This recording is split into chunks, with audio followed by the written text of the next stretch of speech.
Edo to wo mi ro paro we gbe. Afian ro man fo. Huh?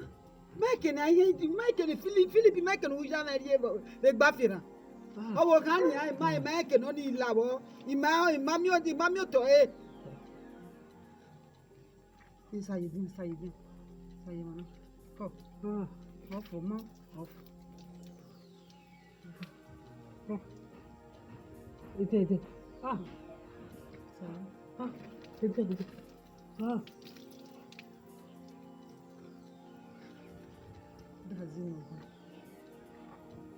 But then, mommy, look better. They are not saying anything. Ah, my head. I'm Megiro. Ah,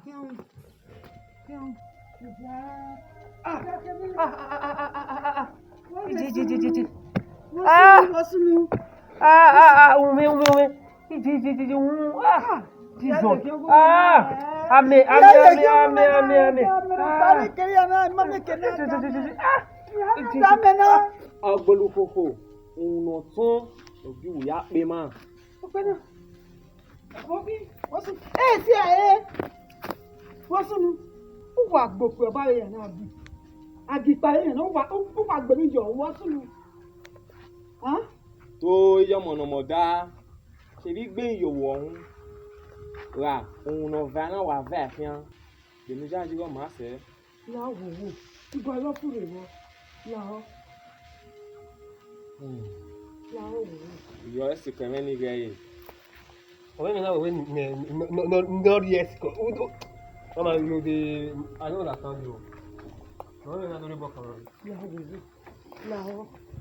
la wo lebe mi kata de mi awu no fure anaro o da pa mo pa ni meno o pa wo pa ni meno e to ja e pi da wo pe jo pa wi re la wo la yẹyẹ fi hàn kó yẹyẹ ní dẹ pa fi hàn mọ́fọ́ wa àwọn yẹn kí lè fa wíyẹn yẹn tó pinnu ìyàwó rẹ yìí.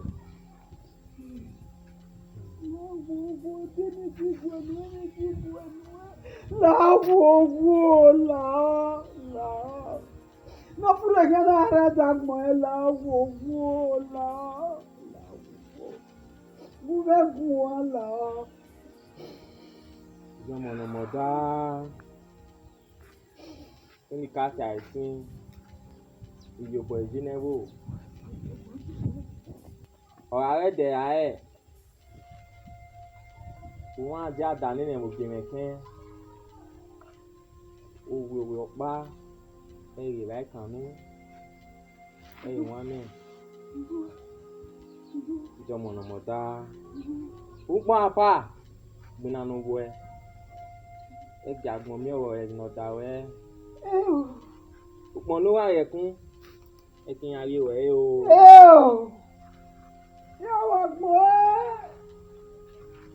Yàwó àgbọ̀n ẹ̀ náà gbogbo mẹ́fà yàwó àgbọ̀n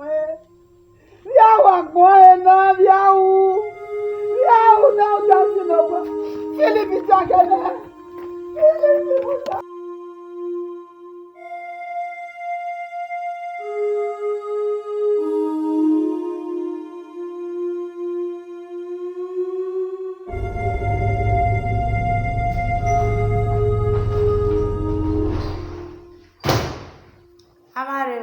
Pardon, Mosa. What's up? Ina other great you na super. Say super. Where did you dey find? Where you call dey find now? Now you come tell me say na Efosa na you dey find. Efosa I don't want so na see make I come show am to you. Okay. Wo wa ma Efosa. That's why I want to tell you about it. Nana mi egbare Efosa ni so na we dey carry any. Me make the Efosa ya re wa go just sit down forget for there. I will carry any. So we ya ye Efosa ye gwa lo. Pardon mo. Efosa wo gwa lo. Wetin Efosa do you working on you? Dawa se Efosa fi o Dawa se dugbe fi Efosa Sa we mo ti ani. O se Efosa we.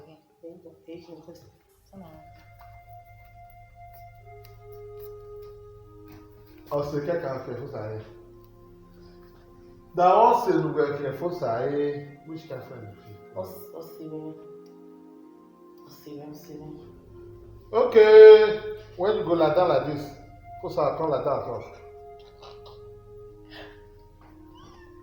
Erika, no where I'm your dog, but I have to take no for that man. If the food give I say one ye, you know the fact. Now if the drug water be what's your name? Eh, na for that can do here na. Only my back here air force. There's never small issue. Oh, why don't have motor no wine? You want kid that boy? Air force are all your way, yeah. Epa, now I thought I would wipe this one. See, Ogarana here, I make it better. Okay, only son. Where the idea, Ibabu Donny, force are man where. Move. See, do now when if you get sense now, Kakapo one will be able to pipe. Domo! See, as you see now, now I got this one with you, but no one. What you want me to know, Papa, or you go. Eh, well, we want to make an answer about what I don't tell you. How will you go? I'm going to go. Na ya koko e na wa we ko re na ya egbeju wa na ni wa àwọn pe wa ta ya ke futa na ya na ko na ko e ko lo gbe Yingwe. Baby, like I don't understand. They don't know. I don't know why again. Let's go the creator. Baby, your boy I go and say. Baby, what's that? We begging, we for Sarah no. Sorry, man, I'm begging. Ay. Ben o we ma die. E so ma oni e je o puta ni. Anything. Je o you am be.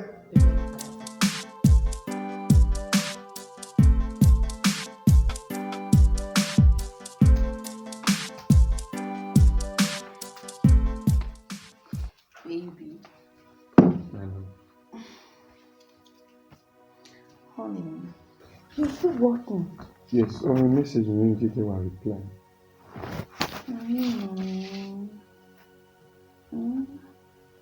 Okay, baby. So how was work today? You know you're here. Work was fine, but you didn't give a reply message. No. When we after work, I work with you. No? Maybe I understand. Just give me a few minutes. A few minutes. No. Not in this mood. Oh, big love, I beg you. What do you? No, just stop it.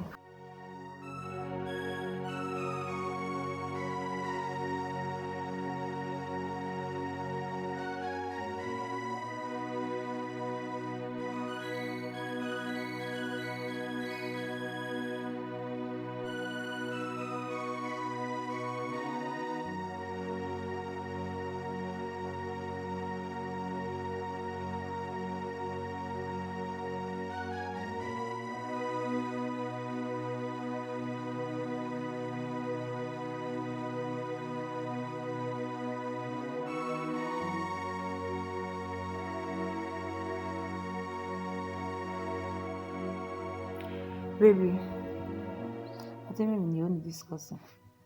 Ya je mi ro pa. No, nah, you know I can't stress you with anything. Okay. I'm working for Sana. All the yemen na employers ask when you get so be manara me na we ni ya o. You need one no ga assist me. So what the why yemen na why employee? No na worry be man na over. No. Baby, please. It's me, oh. Please. You want me to be stressing myself? Is that what you want? Yes, baby. In that case, let's confirm from Efusa first. No, if we agree now, at least I don't really be here by salary already. Let's confirm from him. Okay, no problem. We'll see. You're happy now? Yes. So what are you washing? I'm washing skills now. Efosa. Go, mommy.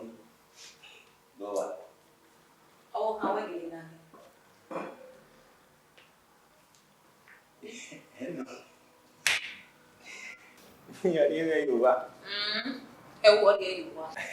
Money be you are. Okay, begging. Come on. I understand. You don't need to go further. Come on. Go. It's not how I know when I hear me. At least so I will assist me with some kind of. Mommy, oh serious? Yes, I even hear. Really matter? For what? We see. We see. And I'll walk out. So if God have made one, when you are able to give back, it is salary. Okay, we see. We see. Go. Mama, where's the man? Oh, yeah. Okay, one thing, I work on Jonah, you have to be careful with it because of my husband. Mommy, you be running. Mo ya no we. Mo di wa we no oja gbada o wa mu ewo wa. Ibege ni wa be polo. Awa ma. Go. Come on me. Come on, we see. Ya mi pa ya mo. Oh, Efosa. Go. Waya. Mami ya. Ibege ni. Ya, e ko pa di na bele ya. Ya me.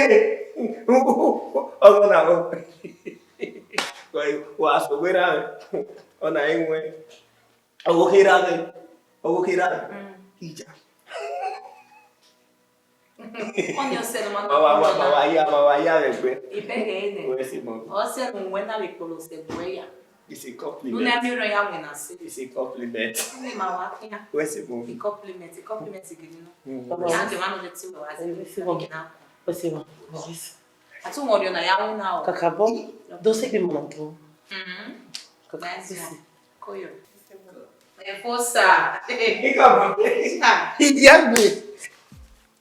Efosa na. Ya na pa na wa na na. Nye mu le be di jina. O sa lo ba wa le si we jina.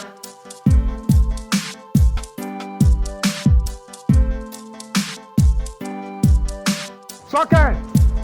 Isso aqui! Isso aqui! Isso aqui não vai!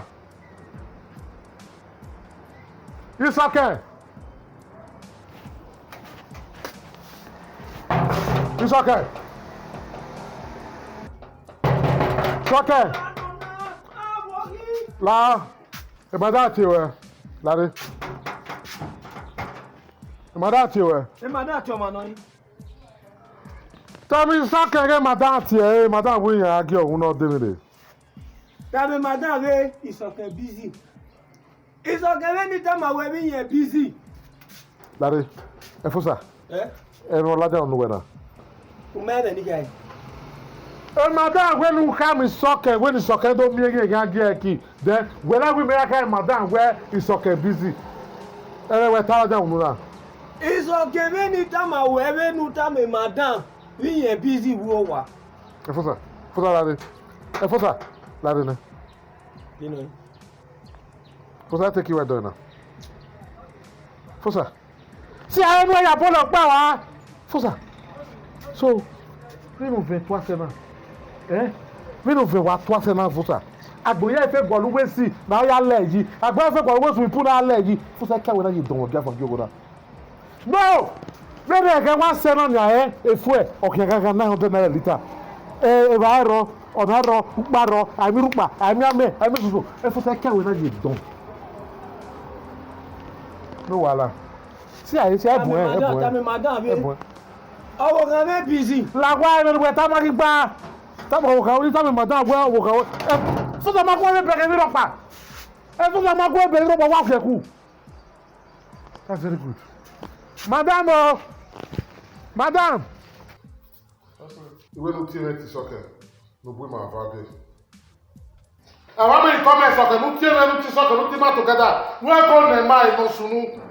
Most of the money when I report to Aruda, I don't never I play soccer. I don't want to win that. Not be say I want to play soccer. Just tell me say busy. I don't pay salary. When I pay salary, I pay my salary. If I want to now I know the work because I don't feel they do where monkey they work about the shop. I don't like that kind of thing. Okay, no busy man who want my mind. We are there in soccer show. Come to the way you go back. But the phone you do like the way you come out where or working here busy. That kind of thing, me not like am, me not like am. Or to not know if you know it busy, you go and it's good to make it tell us. Okay. We need to compliment me a bit too. We need to van on you. It's not compliment, Do I compliment me? Come on, we also guru koto. if I really go out one thing, you are good to we understand. Do we do compliment me? Guru koto. If I really get go out one thing, you are really fair go go. We can say we understand you. Guru koto go. And I want to come and it's okay. No. When I report to her, not take of that when I said we need to shift our boundary, maybe we know where she want to work with, where I want to work with. And I'm here where, okay. It's okay. I do what I want to win that. I'm already where you do what do. No. Don't have fun with it in there. If you come out, I give. I know you might know you what I want. But when I'm already the house, it's okay anywhere. Now let me call they do this one. It's okay. They do another thing for them. If no one in any to the ever not pay salary there. You cannot pay salary there. You are one.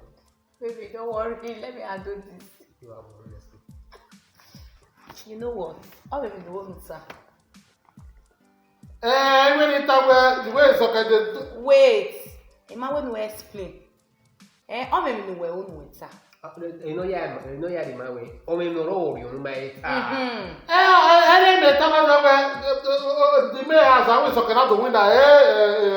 Wake it one. It's okay. Don't get what you were running. What is it doing there? Oh, what pay salary? What pay salary? So why are you shouting? Better all this on the I pay salary. You can go. I will handle that myself. If I want to buy madam, do it because I want to say madam, but this case goes well.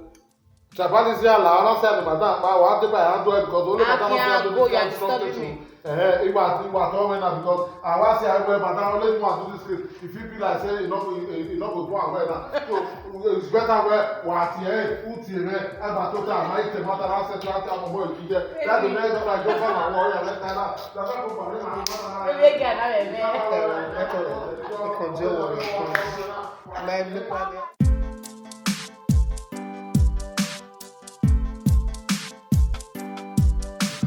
Yeah, Joey.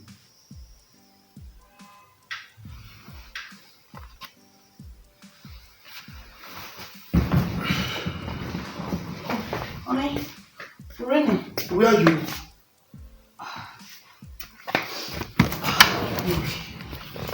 You know, boy, I never orientate you. While nobody's in the house. Oh, daughter Kide on me. The daughter Tiene where when you call him my pick a cup. Oh, yes. You mean Miss Cosaway? Fine. Or when you send the test result to your email and mine. But unfortunately, Mark here, so we call him. When you do me, So, what is the message? Oh, my day okay. Said you were fine and I'm fine. But the question is, babe, did you hear the problem?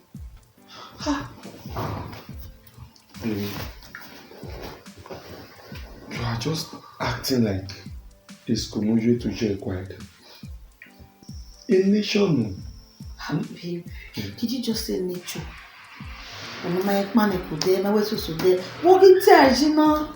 Okay, aside that, sometimes being in nation way delay, it can just happen one day and it will work out. You cannot cheat nation. You can just, you might be good, but in nation way recognize maybe there's nothing you can do. But all you need to do is stop thinking. Your thinking might affect your childbearing. Yes. Me no I always say. So No, the pressure is too much. Maybe no be go where go on here. Try and where I go you go. That the pressure, family pressure here and there is too much. Maybe my mother might be thinking maybe my mom be not happy. You understand? She knows where are you doing, are you to be? She knows. I mean, who in God's name not married, don't have any baby? What's marriage in the first place without a child? Baby, it happens. It happens, dear. Don't worry, calm down. Calm down, baby. Calm down. Okay? Don't worry. It's just time. Don't be surprised. I look at her place here, but I be her triplets. What be here? You understand? Yes. I see. That's what they have to. Sometimes favor can come at any given time. Calm down. You know I love you.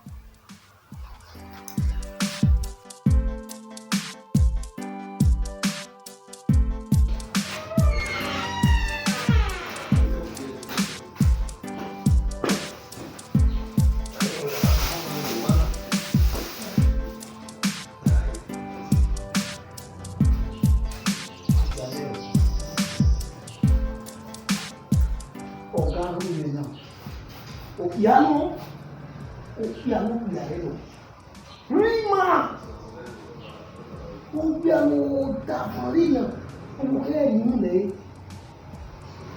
Agora ele é muito água. Minha dava, minha imune. Ah, imune. O Filipe ali, o Mary na hora, minha amor, vem aí a Ovian. Vem aí a pico de rima. Nieve o Filipe. Ọ̀daràn. Yes. Oga Philip dey hide well well, dey hide. Na make if you come like this, your eye go dey red for head. This man, he na die. Ya die o, na him face wey go consume am. Na eye go red. Two, Oga Philip, onífò, onífò. How? Yàrá ìfọ̀ àmúfò tí a mú ní ìlú ìwọ̀rọ̀. Nígbó náà, ọ̀gbàgbé, ọ̀gá Fílípì àyè, ọmọ ọ̀gá Fílípì wà mẹ́kọ̀ọ́. Ohun àwa mú ẹ, ọdún bí yẹn bọ̀. Ìdí yẹn kọ́ ọdún wọ́n yẹn rí náà ọdún sípà wọ̀ lórí yẹn. Orí àmú ẹ̀. Bí kò yàwó yẹn ni ẹ náà lọ ẹ. Fàlọ́mù. Dọ́bọ̀ sà. Inú wà nù ẹ. Ọ̀gá Fílípì dọ́bọ̀. Ó kí a sà. Ẹ̀gbìn náà wúre nẹ̀ kí n máa rí ilé abíyá mi láwọ̀ dọ́bọ̀ sà. Ogún òfin àrùn nù. Tèmú kí a rò náà. Ọ̀gá ẹ̀gbìn dọ́bọ̀ láwọ̀. Ó ní yóò bọ̀ pẹ́lú lórí rẹ̀. Wọ́n wọ ọ̀gá ni, mi náà ebo ẹ̀wẹ̀. Wọ́n ní kẹ̀kẹ́ ní ìsúnmọ̀ ọ̀gá ní ìbò àwò, níbi ìbá àwọ̀ kékeré wọ. Ìyàwó ìyàwó ìwà àwọ̀ ìlérí ìwà àgbà mọ́ ọ̀gá ẹ̀. Wọ́n ó tún bọ̀ lẹ́yìn àwọn ẹ̀dùn ilẹ̀ ni, ṣùgbọ́n ní mẹ̀mú Yorùbá àwọn onílé Yorùbá. Wọ́n kí bọ̀ àmẹ̀mú ilẹ̀ ni. Ìdáwó onílé ìyàwó ìwẹ̀ ẹ̀. Òwò àwọn àmú wèlé nà, onílé ìlú orílẹ̀ inú orí náà yìí, ó gbọ́ bàpọ̀ áwò, sọ́rí sá. Kúrò bẹ́ẹ̀ ni yẹn lẹ́yìn,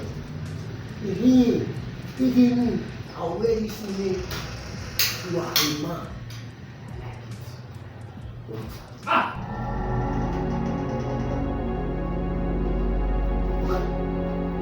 Ọ̀gá, àbí tó kàlẹ́ náà lè ṣe é ní ìgbà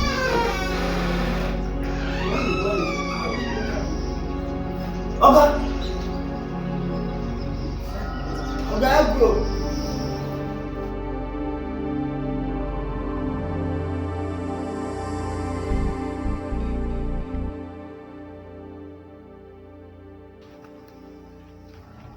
Ijomo, when you can't tie sin, Kakabo, your boss here, your boss boy my. no re yo gbe eme ni tai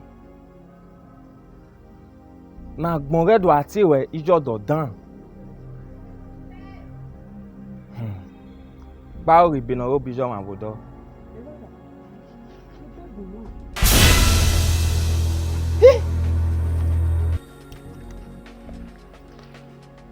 na wo gba ati ate mi na je that's no ba the Philip ai when you ni agbo do ja be ki wo da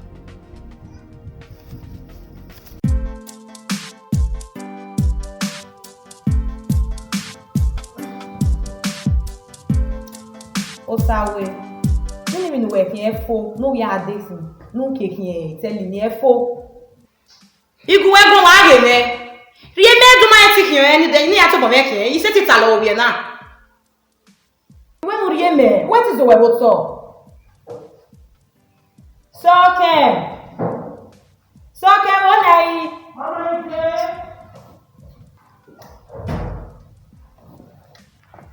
Oh, le kwa na mo a. Ke wa se wana. Me da ko yin ko se. E o wa evade no wi abo. Emi wa wi aso e. Wo me ti be ku e. Eme o. Wa ni no eme.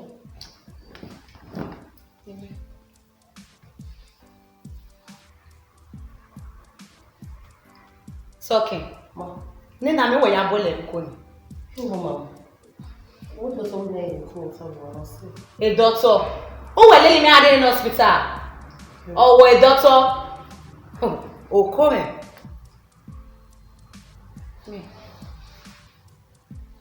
Okay, I'll get him in the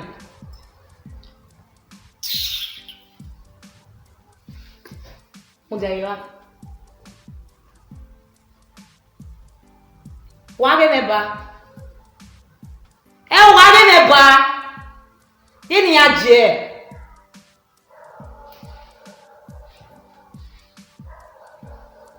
Degbe ati. When na me.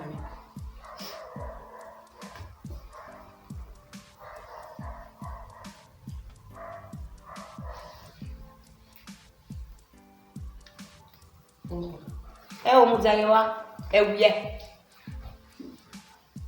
Wiye ige na. Wage. Yeme na ya so mo meke. Uge, yo ki lady yo bobo. O gemi. Ani rie ma we salary we be motina. O mi we.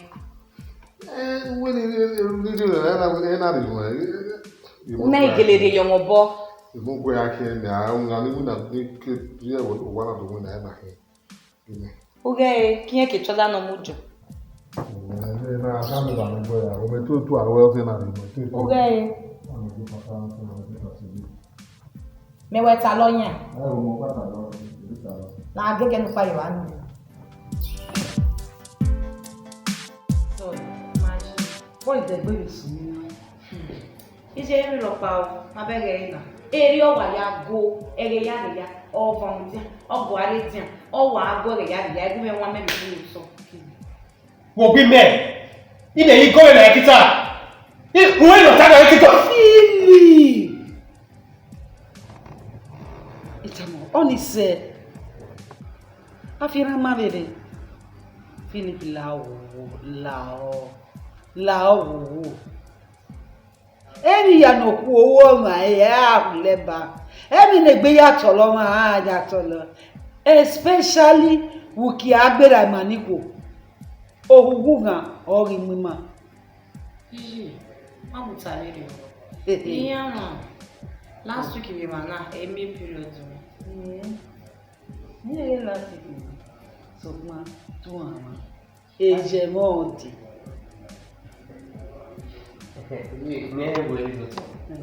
So it's not possible now. Anyamo. Philip wonyamo. Okay, abiemu ejene odina. As in when Gina and maybe Yati. You may no go as I am here, a wrong vision. Now, me and all introduction. I want to tell you, we're going to pay black price. No, I have dinner. ọ̀sùn náà nìyà ọkọ̀ ní mẹ́rin náà lè ní yorùbá ìbáyé ẹ̀lẹ́gbẹ́ tó yà wá yorùbá nígbà mọ́ ìpalọ̀ who does that? abẹ́tẹ̀ yí àti ẹ̀yà àwọn tó mẹ́rin lè mẹ́rin nígbà mọ́ ọkọ̀ bá bọ̀ ló tẹ̀bù abẹ́gídé ni ọ̀nìyà ọgbẹ̀ náà wà náà ọ̀pọ̀ náà mweta mawe ivoze nunadu awe ni ya nunadu aba ya eri maka ya we eri maka we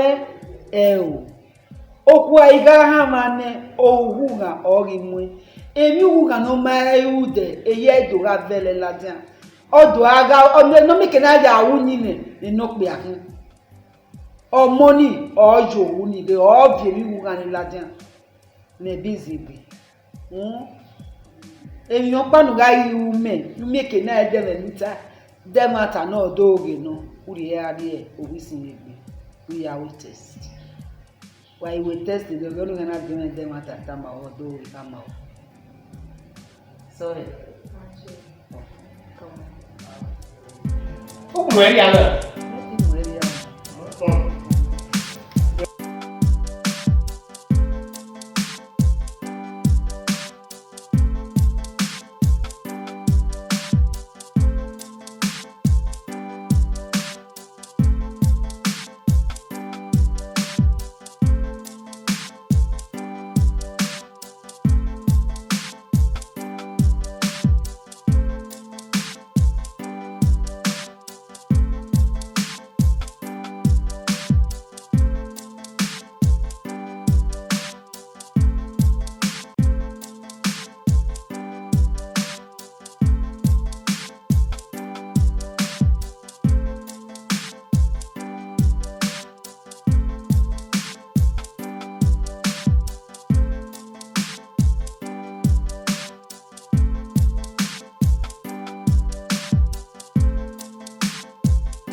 Americano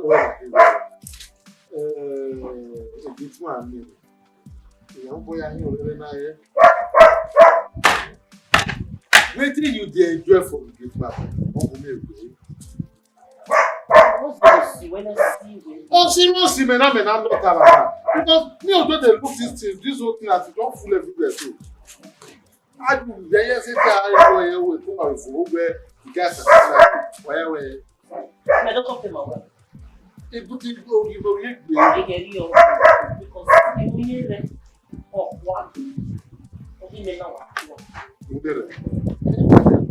Ọ̀pọ̀ àwọn ìgbò wà ní sí ìwé náà wà wẹ́ ìwọ wà o tell people say if they ask you say tàbí àgé lọ. Ìgbé àdúgbò èdè òní làbẹ́ wọ́n máa kéré pé ó jẹ́ tí fi ìrùbà lọ dùn. Nínú ìwé ṣe wọ́n mú ẹni tó wọn náà yìí gbóyè nínú ẹkú ẹ̀ náà ẹkú ẹ̀ wọlé ọ̀kan náà ẹni tó ń lò dé ìgbà mẹ́rin ní tẹ́sítà ìwọ́n làdà gbogbo ẹ̀ Who tell you that one? See, this belle, if action don't start, this belle will go inside. I don't know how to make if action don't start. The guy don't say, you leave that guy. If you know what he's doing for you. This belle don't feed you up here. Like, yeah, while I went to the one who you go carry one, you block your cup. Yeah, you block your cup.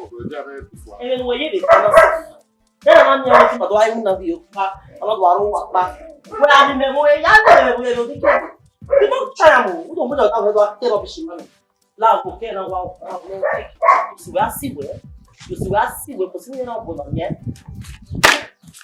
Àtúntì ẹ̀ bọ̀ ọ̀nà àti apẹ̀tẹ̀ ìwé bọ̀ ìyí ọ̀nà ẹ̀fọ́ sáré ìwé òkú yẹ ìgbésẹ̀ kan sọ mẹ́ta.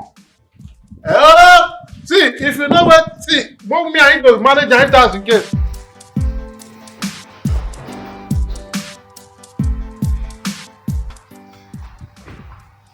Iye bo. Bófin. Ọmọ bófin.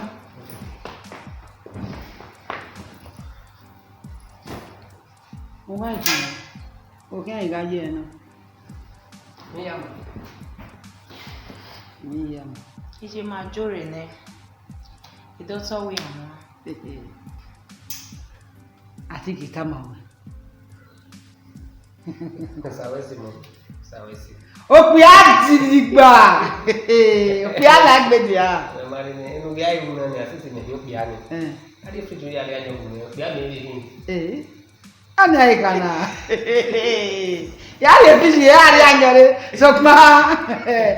Zedi je no kwa ni mekenga ki wo kan kedo no kan kari anyome. Cause mo kan do aye no kwa na.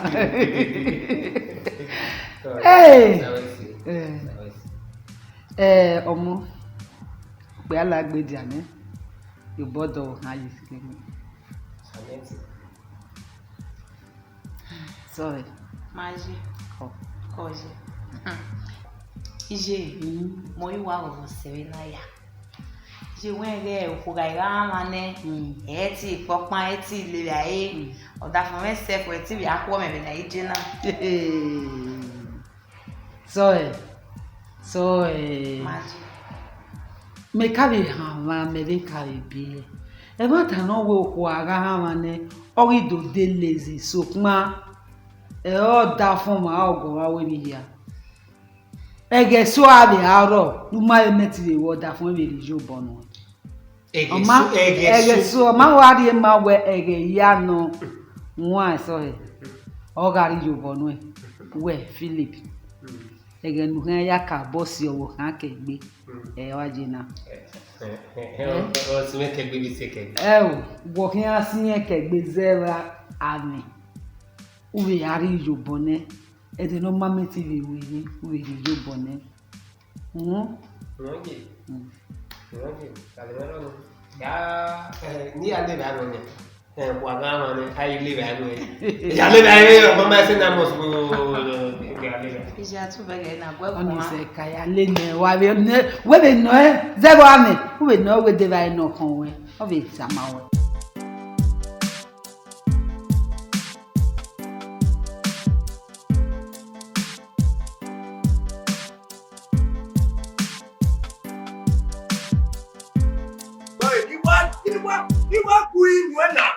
From today go, look at who is there.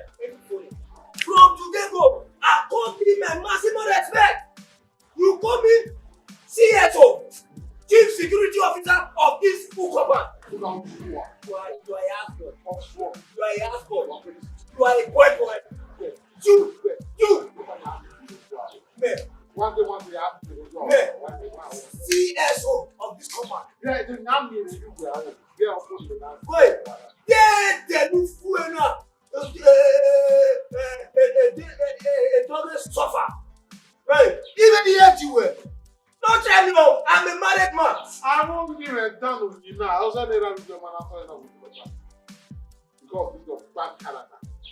I said I go out and I'm going to Where we make one? Yes, what? If I mean, I'll bet. Hey! Who ma make get at him you wa? You know who fear me? Who am I? Who fear me? Oh, you think I fear boy? I fear boy. Wait, you got your head. Who will you about? You.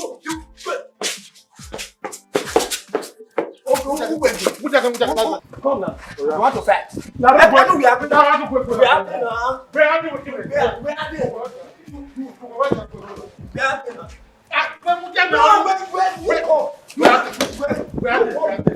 Come now. You come. You want to fight? Come and fight. Oh, you want to fight now? We were lucky again. Why you lucky, wow? We were lucky again this Friday. Mommy, see any weapon? Come now. That's what I mean. If I wait to happen, now we work with it. Well, more about my guy. You have no container. Oh boy, go. I don't know. Oh boy, go. I don't know. Okay, no fair, mama like with that. When I want to get back to again, yeah, this is what that's. If I allow web boy, come. Mommy, see any weapon? You know what? We like me now. Man, I know web boy, come. La, come the wire use. We not go one. Eh, bakete. Wọ́n sún nu wá gbogbo kàn án. Ọ̀wẹ̀ kọ́ èèyàn náà mú ẹ̀ta wẹ̀. Sọ́kùn tẹ́sítà ìwé yẹn pì wá. Sọ́kùn ní ẹkùn wẹ́ni wáyé ní tẹ̀lé fún wa. Mọ́mí yóò. Quality rẹ̀. Ọmọ. Ẹ bízì ìgbìn àwa. Ẹ bízì ìgbìn. Òun yẹn ẹ. Wọ́n dàgẹ̀ ní òkàn ẹ̀ àgbà làwọn ọmọ àwọn. Mari ne. Unda Maria we mama ni no. Ozelo we na lo we na. Ini kem no ka wo no awe.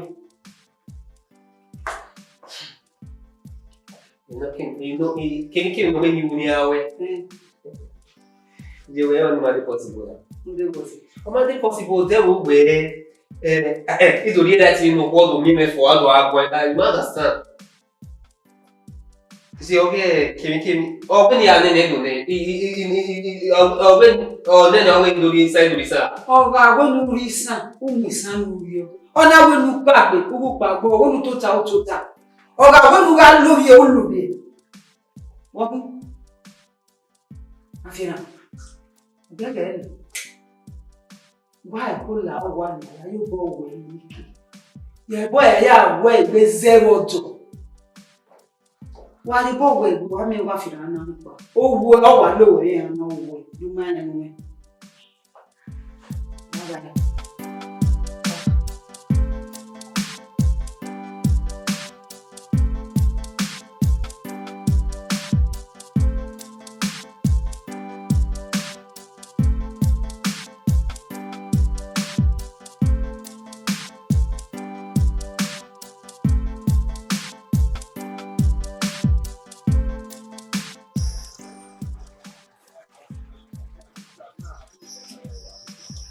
Come on.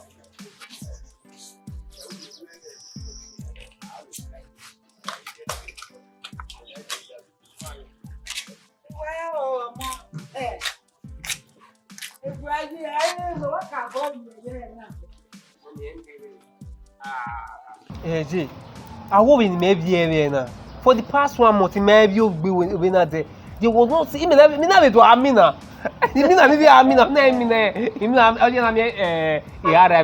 Philip, you have arrived. Philip, you have arrived.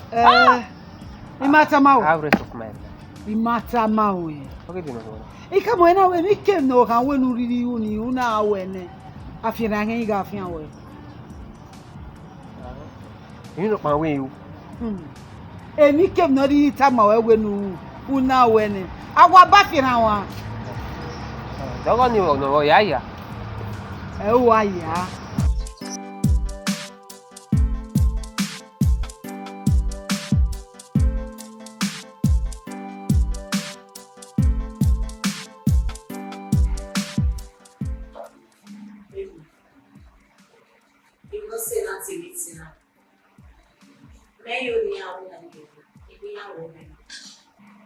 Eh? Yes. We will do that pregnant. So because of this, my baby, the stress on me, especially in Waro. The stress is too much. Oh, complain, babe. It's getting too much. So that's why I don't need him anymore. You just have to pay him off. Yes, I don't need you in this company. Just then, baby, you know, all my general did that for you, babe. I don't need that service society. I don't want my baby to carry this wayward character. A character where I am, I like it. So please, you guys can excuse me. Mama, Wesley, that's Wesley. I'll go your money, maybe jail, or the way you really want. If no, you make him another day, be so bored. Mama, Wesley. You see what you call You were there! Okay, become a manager of Aurelia. Or say, I'm you went. This is what I'm saying. This is what I'm saying. Couple of young book, babe. Especially when we are on now. Please just pay more. Oh, but the bank they pay, but they pay salary over there. You were here. I was it. See. Okay, they may well say, I don't know what I want to. They will make you know when they back and go. I will go back and go. Or we can go back and go. We can be a man in the service with one answer. Or we can be a man in the yellow hallway. I will not talk nothing about that. Who be the man for this house? I'm the man. Okay, why not make one man of the house? Why think I'm walking where the next part of the state? They make you wrong like that. Where? Where think I'm walking where we're all the next part of the state? Oh, can we win back? You know where we win back? You back and go. But I might need this everything. Bros, where give me the navigation? Hey, where the local is? Where the research? Oh, this woman come on, what did you call it? If you lose your work, you'll be found that work now. If I do so, we do so not fair. And we do so not fair, we not clear, we not balance. And not balance. You can make my wife on the stress now. Maybe she will hear what I talk. No one has a problem with that. But who has it well? In case of say we come stand up before God and God don't ask you and say, how will we use our life on this planet? And without the mean that we forget to take us, see what you do, if you don't try to come from here. I will remind God. May your imagine edit when you say, we can't take the presence of God, what they line up. Man, don't get a lie, in your part, and I know where. What's soon? Nana me walk on either way, you dey house boy, if walk on now do you for me? Man, do I second wife at the end of the day? How do you provide them?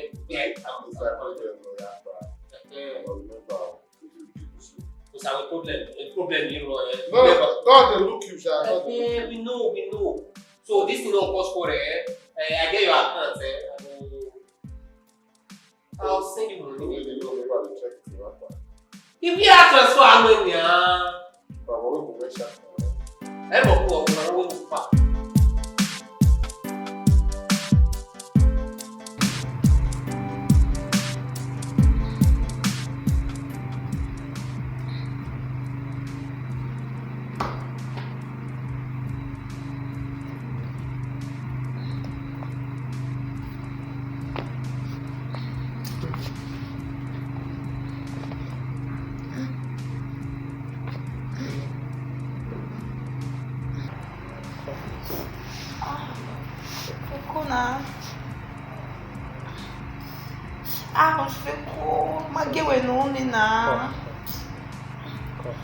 Okay, Ijerene, I'm on the go.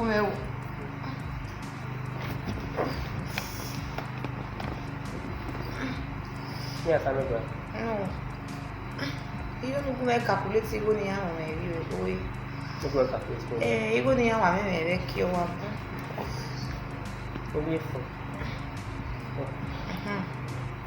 Sorry.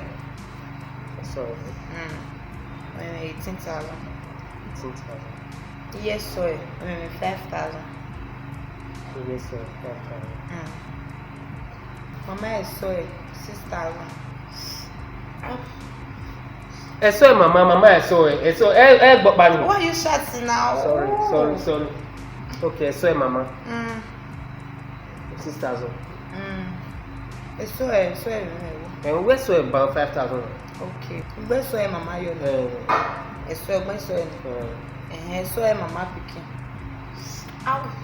Maybe calculate now. So Mama picking. Only day my Mama I saw even. Why are you shouting now? That is shout. Call. Mama I saw picking. You go me 8,000. 8,000. Mama I saw picking. 8,000. Yeah, calculate Oh, I am mistaken now. You want to pay 5,000 Mama I saw picking, Where soy Mama 18,000? Where soy 5,000? Where soy 6,000? Where Mama soy picking? Mama soy picking now. Oh, boy. Yeah, total. Total. You go. 38,000. 38,000. I can't know you are me 40,000. But 38,000 Mama. Oh, baby, do what I ask you. Okay, they can hear me. I don't know.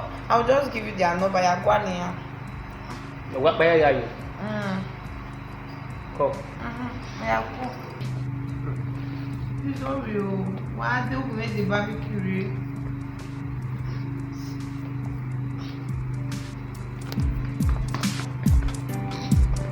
don't stay long.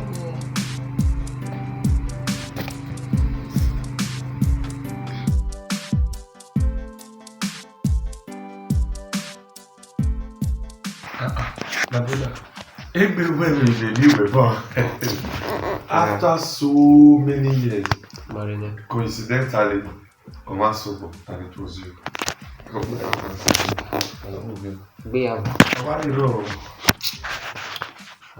How is the family, your wife and Iye, how they are fine? We are fine. I usually work for like 2 months on maybe. But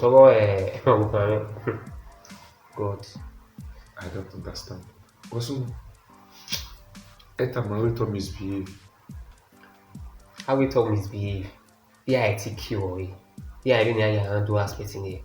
No, why I take him from one complaint to another, from one as the way na me if we be all moon. My brother, congratulations. Your wife is pregnant. And she's pregnant. You are lucky. I look well, but the only thing is just bear. A pregnancy is so it goes with different complications. Yes.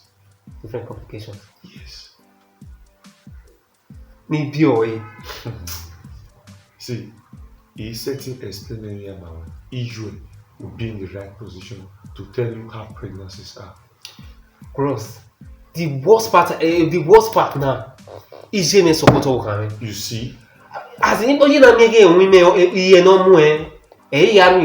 That's simply because Israel here being a pregnancy year. All that support just be. But before that, Daniel, what will I find? Oh,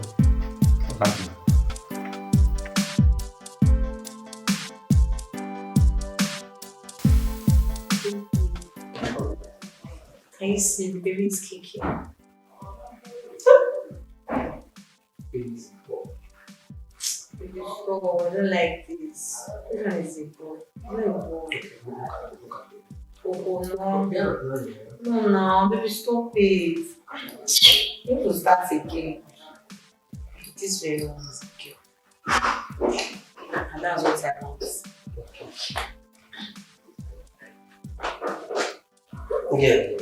Yeah, what you mean? Baby, this is what I'm saying. No, now.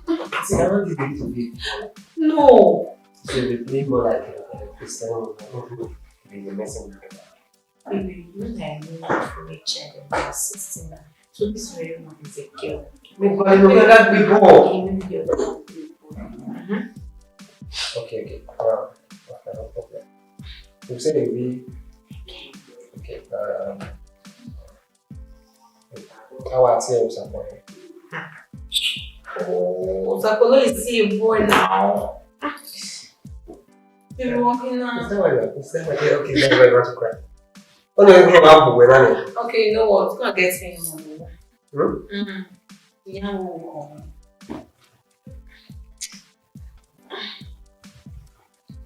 don't want you to go and buy. Just go and prepare it yourself. Oh God. Baby, go now. You're wasting time.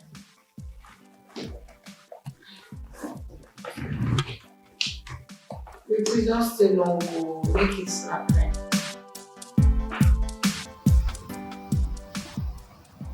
Baby, how are you? Don't tell me you are ready. I don't know what you're doing. How far you now? I'm Benin now. If you want to view. Honey. Yes, dear. So we're going to be able to come in, ma. Oh, why? No way, a doctor where as soon as we ovulation we wala dia. No more la we. No more me and Allah. Oh, baby.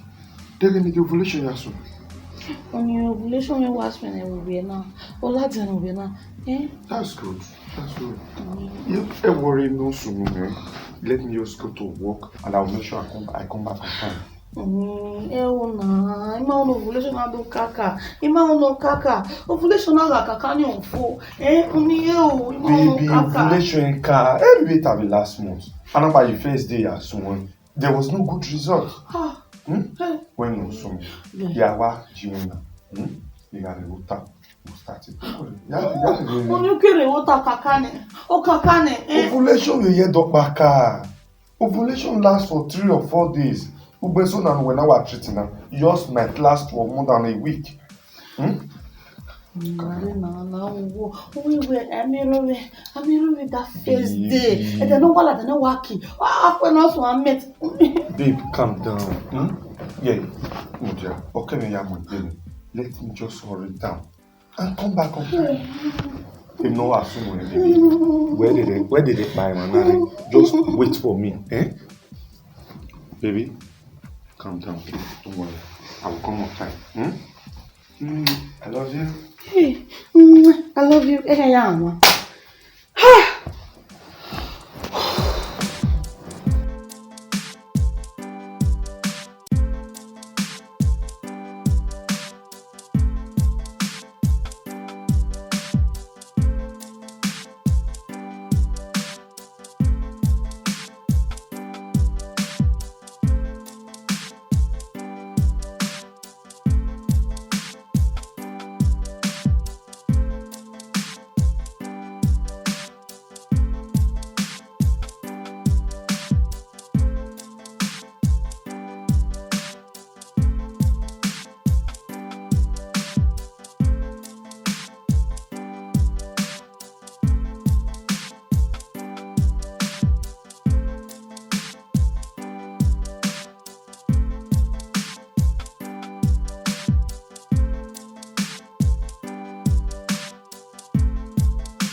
Ni que não ia algo a Yara, eu não vou a só.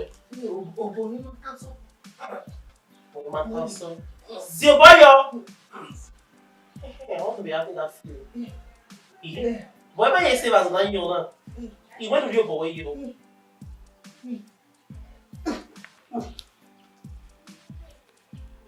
O meu cabelo. You. Oga Philip and your wife, he always whenever so now. They don't even say anywhere, but now we'll array. Ìyẹn gbogbo ẹ wá. Bẹ́ẹ̀ náà ṣe náà. Gbogbo ẹ rí ẹ̀pọ̀. Ìwé dáadọ́ ọkọ̀ kò tún lè ní ọgbẹ́ yẹn wá lè túmọ̀. Ọgbẹ́ mẹ́mẹ́ lè túmọ̀ náà. Lẹ́yìn tó yá kọ̀ọ̀mẹ́ ní kí ṣe ọkọ̀ mẹ́mẹ́ ọ̀gá ìwà ìfẹ́. Ọ̀gá Philip wọ́n ní ọmọ amẹ́gbẹ̀ wọ̀ wádà. Ilé ìyẹn owó kí á gbogbo ẹ wà. Mẹ̀mẹ́ ìlàjẹ wo owó mẹ́nà wà rẹ́kẹ̀tì. Wọ́ ìwé náà. Wọ́n lọ wà lẹ́gẹ̀tì, wọ́n lẹ́gẹ̀tì tó sábùjẹ. Take it and post to Egget. No back but I get on the way of you are in the movie right now. Let's get to like okay. Wow for. You want to kiss English one here? Wow, let me go and check on my Oga first. Hey, what with them? Who know what with them? Who why with me now? It is my way for what I'm doing. What I'm saying will all be dying. All the was say, hey, get it when now. Then walking when now. What it? It cannot catch the right place. You don't have be at this particular time of this night. They want to. Every of you why I will buy that. Hey, get it. Oh yeah. Oh my God, me. Everywhere when we work hard. Okay. Also, my choice man. What's all about to work? Oh yeah. Oh God, start. Okay, exactly. We're not stuck with the little master.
Baby, yeah. Exco. Baby, baby, now. Let's go. I'm going to go now.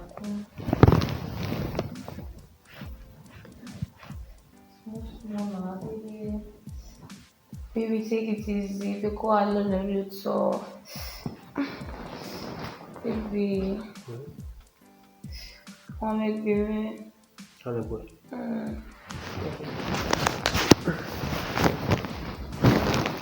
Baby, why are you? Ripon mi ari very na. Did I know okay? Izo fi an ya ra ebe akasan mi ro. Okay. Idiot ni ẹ kọ́ mi. Okay, ni egodi mo. Conflict. Dinu gwa lo. Okay. No, the way I like it. A neighboring man no read the next compound. Nota pakiri. Oga live by one way soon. Go boy, only guy.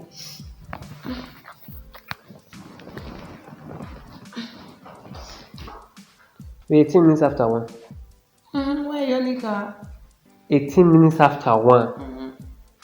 Near the next apartment. Oh, baby, I no come no na. Near I was so na your egg na. Imani me gugu de near ya se compound na. Baby, we va mu me. Larry, ni bata ma we.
Lagi lah. No bale. Sewa. Wow.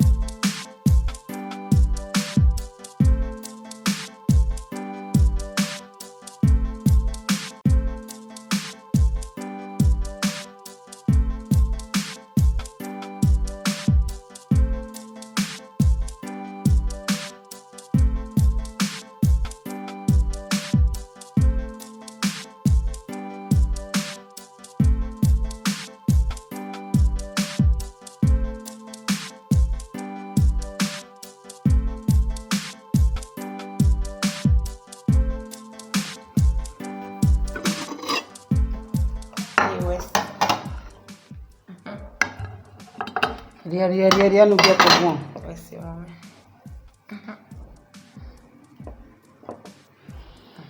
Ele ganha qual na tá? Dia.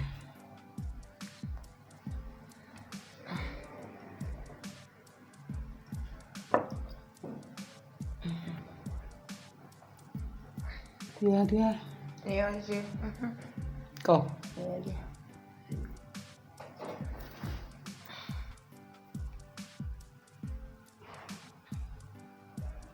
Anything that I don't refresh, no way. Na bina. Je wa na mi. Obu mi aje wo. Obu wa to da no ba ge so. No na ibu mi aje wo. They go ya pa iwari. Philip.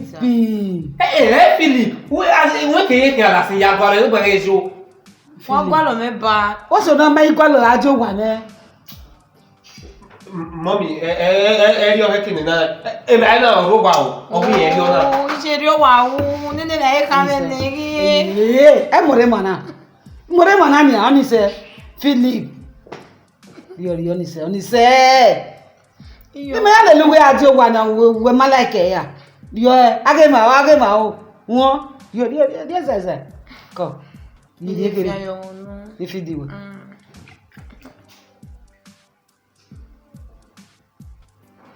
Àmọ́ náà ti rẹ̀ kún. Agémà o. Ní kí náà dà fún rírí ìwé. Agémà o. Orin náà wà rí rẹ̀. Májí bẹ́ẹ̀ ni ká yà rí rẹ̀ bá. Ọ̀pá ìbàkín.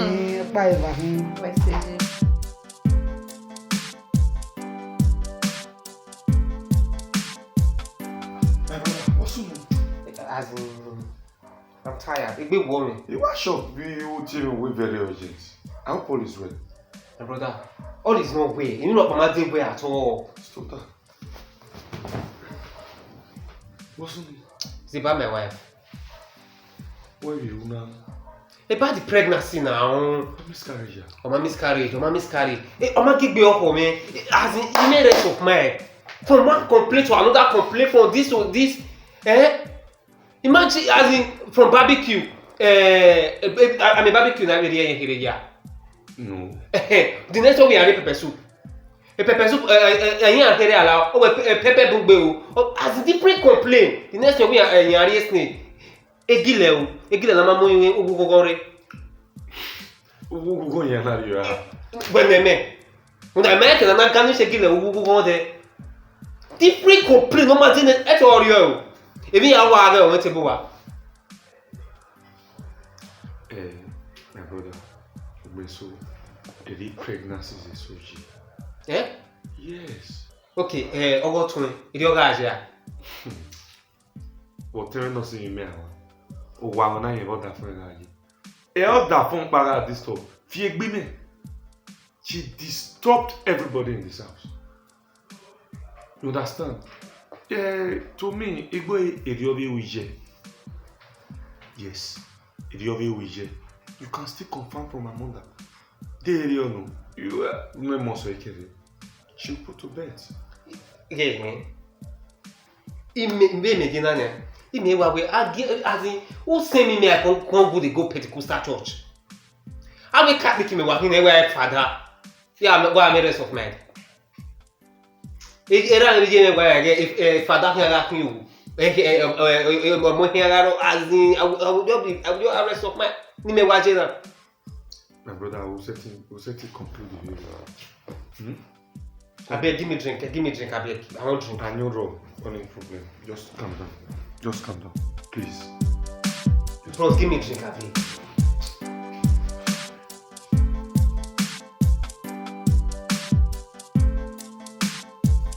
Imagine booking. Awesome, my dad happy. What is it? Iye ọ̀sẹ̀ ni ẹ̀yin mo na yan mu me Abi di no ke wo. Ye we go se ka kama yewe gba. Yes. Ye in takpa mi woni no we. Madi talk to me, be free or say working now.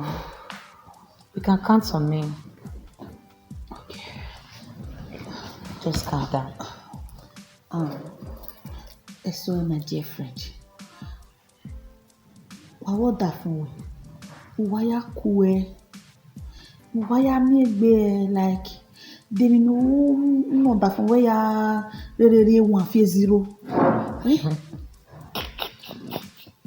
By the way, I don't understand. Like, go straight to the point. Just hit the point.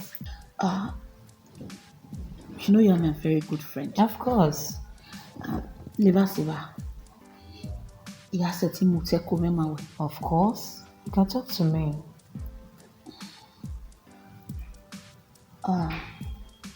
By the way, it's the way you're behaving like right now. I don't like it. Go on. Why am I your friend? Okay. Ni yeseme. Ni yeseme oseme. Oda for me. Hello yekeme. Again, no why I'm coming in. No, I cannot. Me ya gwalo da for me. Imi odo ya. Are you serious? It's not always on ground. Imi I don't just know. Ya me buwero se me no la wo muta mame. To me no we u dada for we no ya re ya re 150 la wo. Muta mame se me now. I'm serious. I know you're serious on this. But even Ropaneu, but at least I have some few questions to ask you. Oga Kutanoro, when we be say, like, does it find you attractive? Oseme, umie night kan. Ekene night kan na son. Ekene na fo. E wardrobe me no. I don't know what me want. I don't know. Wait.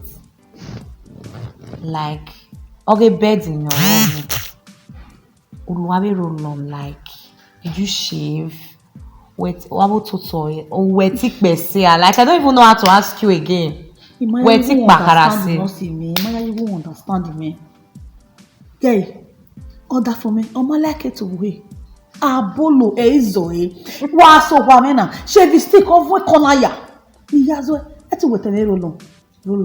Hey, I'm not sure. Ilwe sure. Ilwe body mix. Ayabi elason. They name them. They know him. So what does he want? Like, I'm even confused right now. That's what confusing me. Menowi waro. Somebody take it easy. We can handle this. I think we'll try another way around, okay? Honestly. Like, my head is going big. Even me, I'm confused right now. Hello, baby. Oh, my God, j'ai bien c'est. It's not. Eat better food for your body.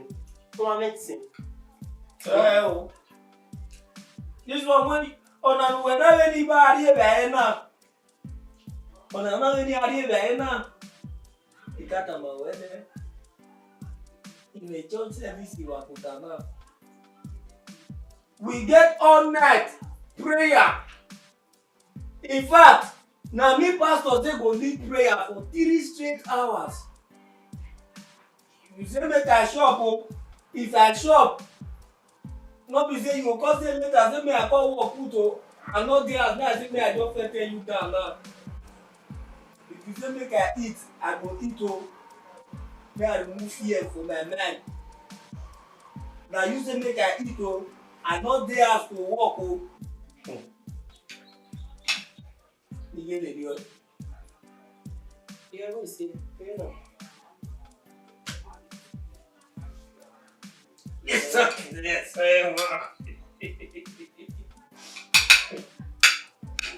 Where did you see?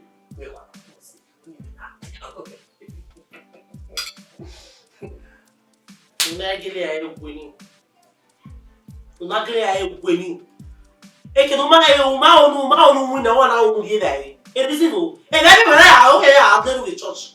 E na me no go ya meeting. E tin we go ya wu na. O mu ye church no ya sin we praises no bu omu. Na ni praises. E na ba ye na. Du wa gbe won, o gbe won. Gbe wa gbe won ni me ka be. Come on, be wa you that's why you be with. Ake ye church ayi. Ye. Wa pa.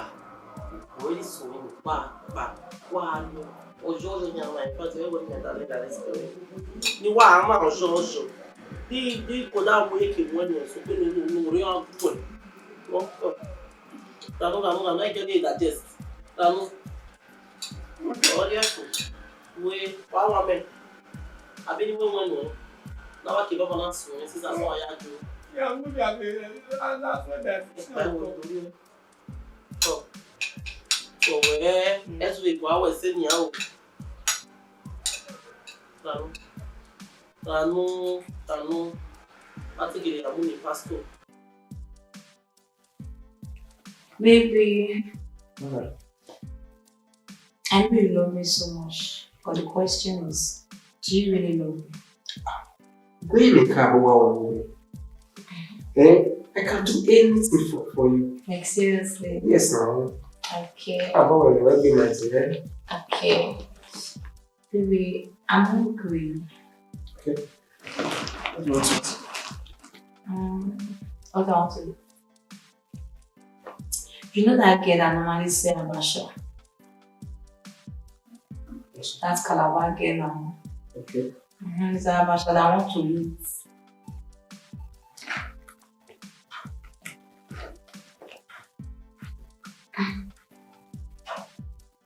It's for the person. Baby, but you said you love me. I love you. So you have to make me happy. Go and get what I want to eat.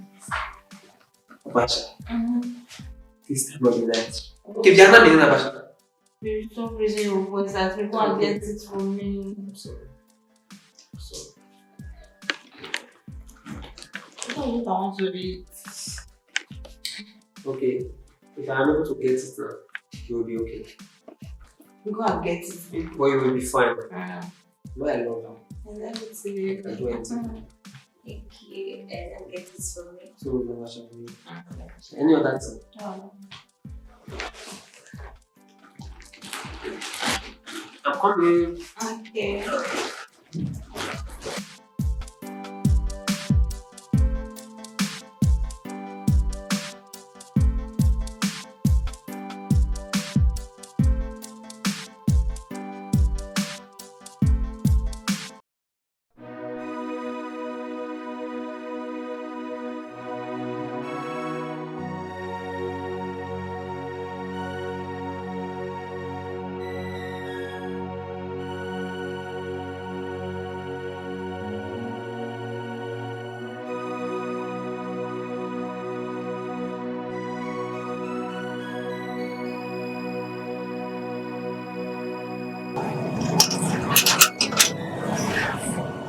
También viene.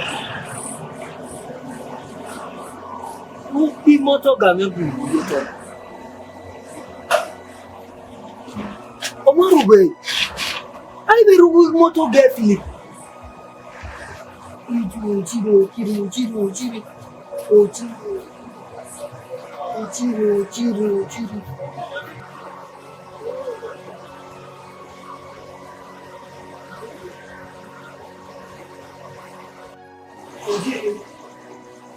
Ojiro.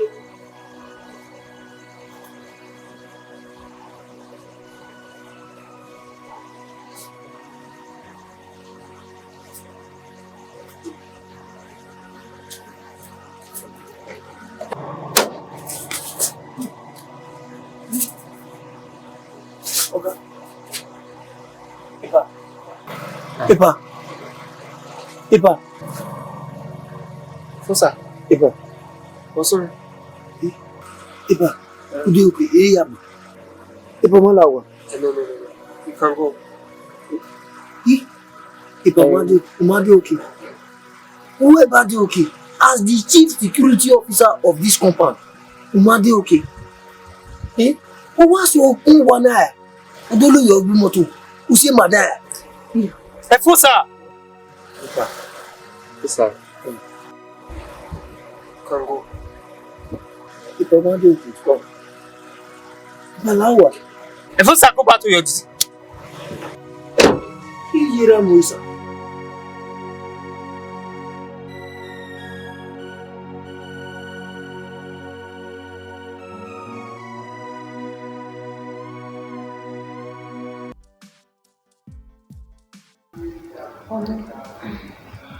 Inyo ya belege. Man, we are building. So, midnight movements are arresting but just then we are by those prisoners in the river. After some time, and our my kid by near ya beaming. We need to do by our wash it in this morning. So it's like that.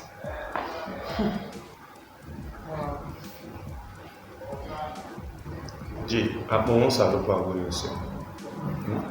The only thing I will advise you is, it's not always right to move at night. Demi no iso na ban no. Barrinho. Mente, sono in capo che sono. Ogni sono ma roba, non è che non roba. Se mai choice na weze dia dwe sono. So oya sono. Ni mi adore de abi. De abi kidnapper o joy di kuma de. Oh, Sawanida. Yo, Sabo is a massive really. So the thing was so important and we needed to buy it. That was the reason. Maybe right? Sawasi. Oh, that's annoying. Yeah, poor. Okay, call it. Let's see. Terry, please don't go far. No problem. Oh, let's see. Ọ̀dọ́ mi ìwé ìrìn àti wọn àfẹ̀mọ̀ lórí wọn. Àfẹ̀mọ̀ wá fi àwọn ìrìn àti wọn. I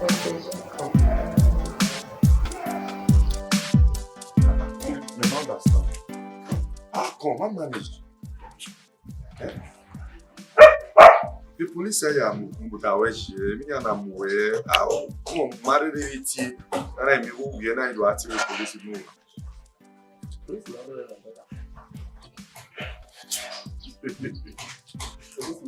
Who were told that be My brother, who why Igbo wow? Where is okay. Sachi ki ready you joke. you don't trust me. I don't tell you anything about that doctor. What door close? I don't know how. No, these are not things. We not too bad. If they would deal level person, it will get to when you are here again of me. Abacha. Yeah, Abacha.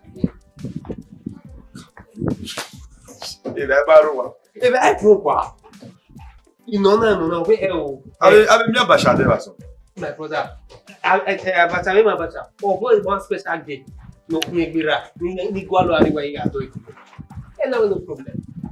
And now, this is what I'm going to go for. People were away. O kan aqui no o da o ba ni ade ni la so. Ya wa se ra ba bi wo. Papa.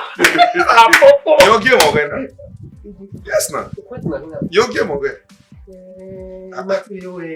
Baby guy to agree man.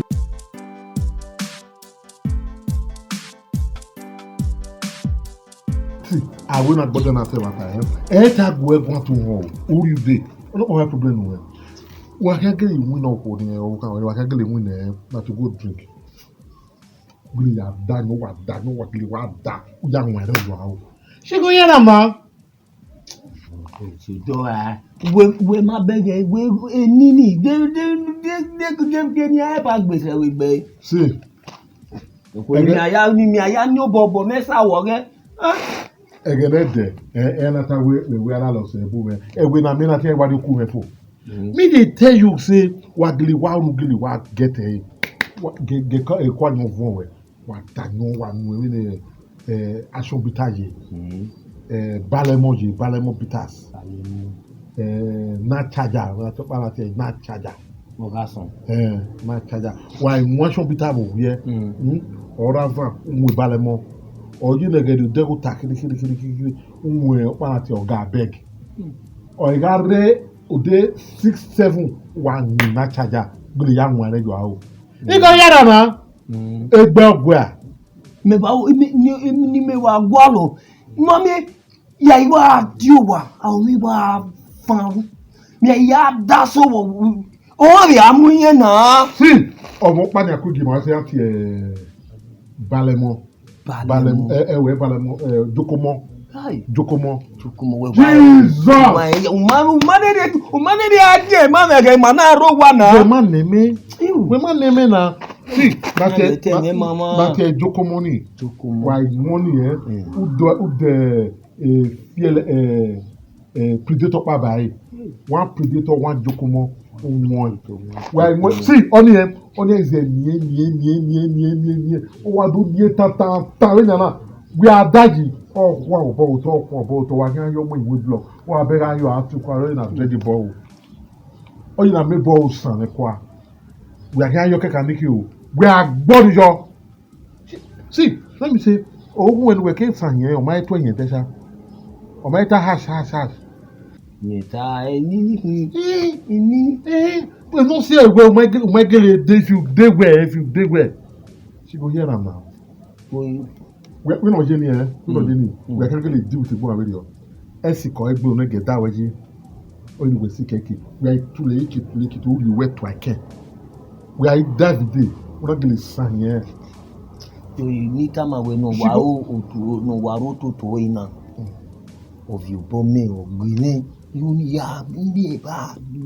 No, if you don't drink where a little way my correct video, you go beat down where nonsense in your house. Mommy, you go carry that thing, office pin, I'll put it on for me. What's all your money? And one less at my phone. And no, he has that in the ethic book where they watch you. On your ways, we don't have your that where you the fear. What will sweep you when I see your turn on a return. You should not get her again. Me wari wana. We are the way Thanksgiving. Wari wa over there. Yedit. Ugwe Daniel. Okuni ganyo. Ovian wa yanyo. Wesi. And look at what there Ashobita. The new chain of Baba Jokumo or Balemo Bita. We are what they are to go your ego in red. Wesi. And what you wear, what you mogi wear. Abe, this is where I'm attaching where they need. Abe, Anthony Joshua. Yeah, that you like it now. Yes, sir. They drink the entire feed before they keep person. We are here, we're 40. We are born on board them, my what they say. Any I Daniel Dalawan, when me aware until Joshua no buy or like it.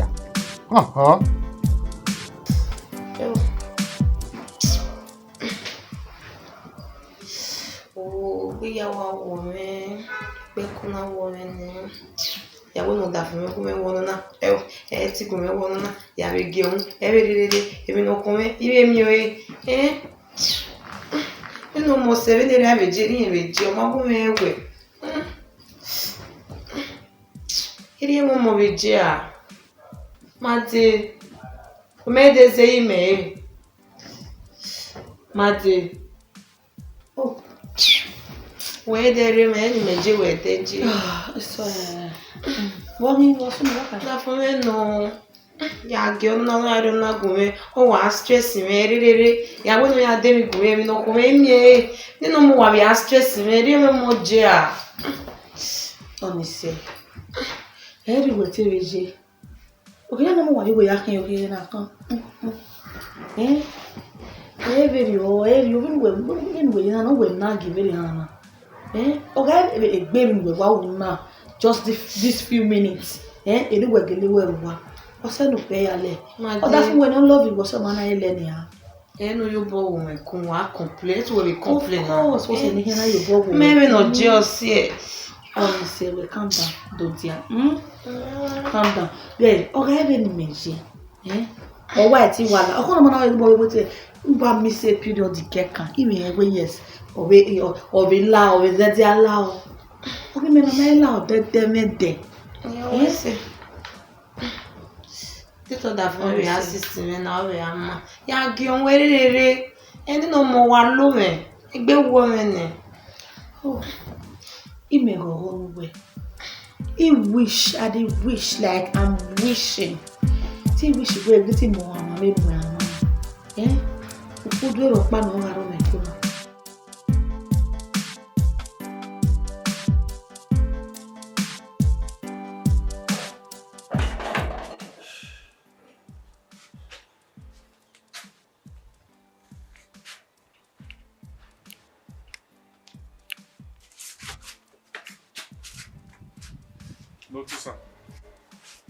Notice.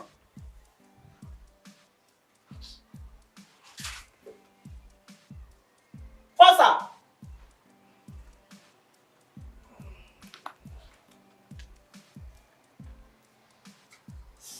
E bebê nesse navio está hortável. Ih.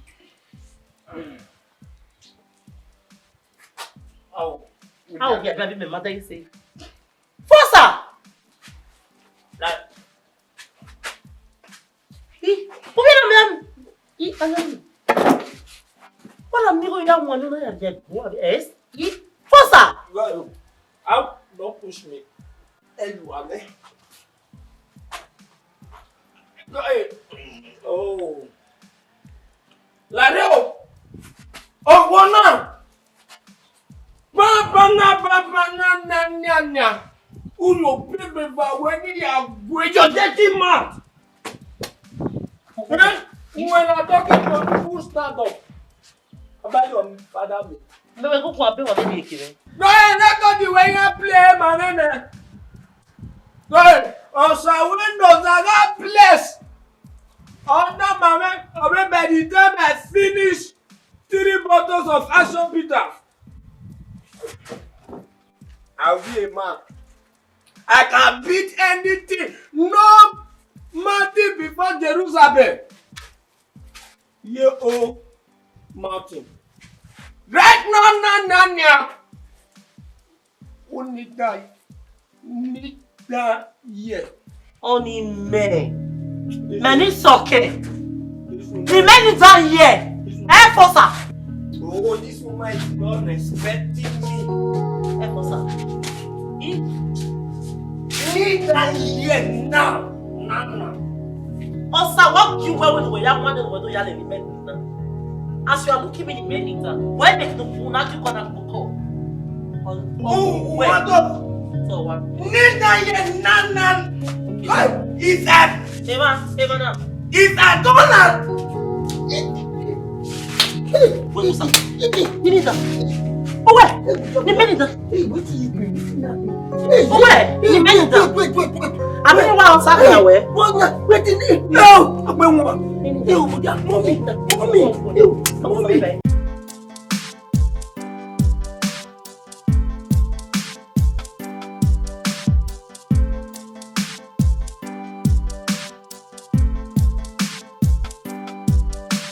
When you go on the transfer, see that way I'm a contracting now. But as a very nice friend that you are to me, and if you do give me a year, you might only make contracting now. Baby, ni me voto, ne do adile, and I'm with me. Umini go ni maya agree. For me, you go ya transfer no. Lao, and disappointing me. Lao. Only a problem. So in short, it ties in a running. He can't do it do.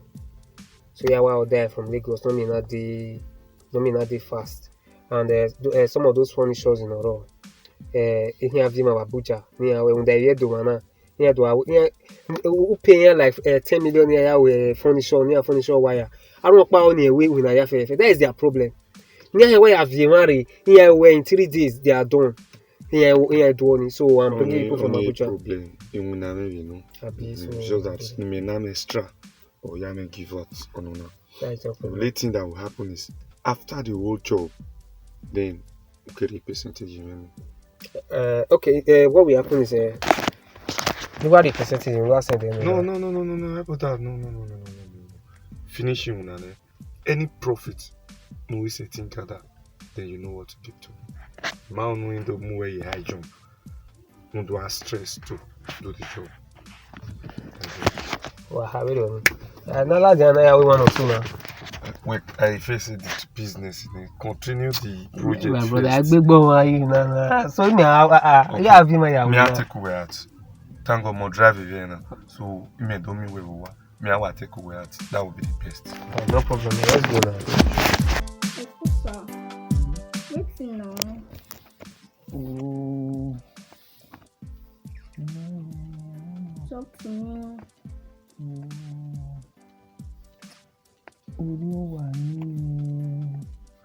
I dey lose strength. I know sooner that your wife, she go kill you one day. Oh. Help me. No dey give her away. See now, see wetin you wan lose because of that woman. Leave her.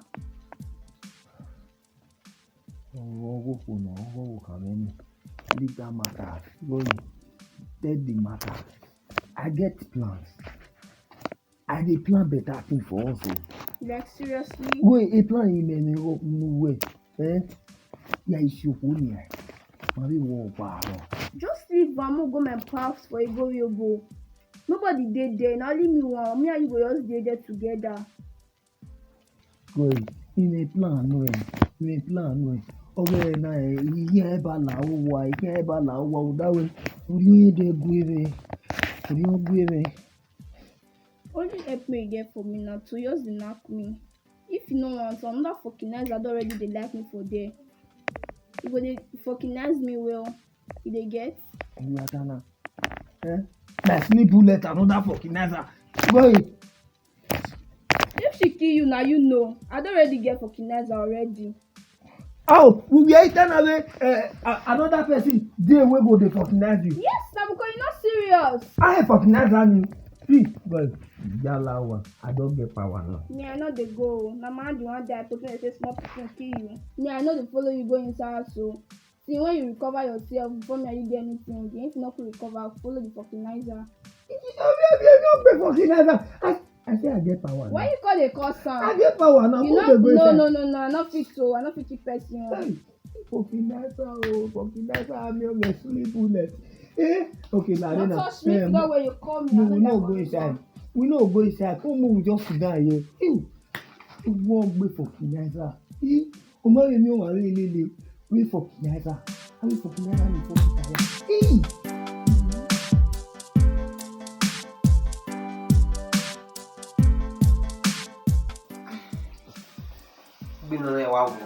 That's one of the man here. The man here, that's one. Why are you complaining? Why am I complaining? I'm telling you now. Maybe that's one. Disturb me. And then you bring me. Maybe I pop my what to cook here. Hey, we are over.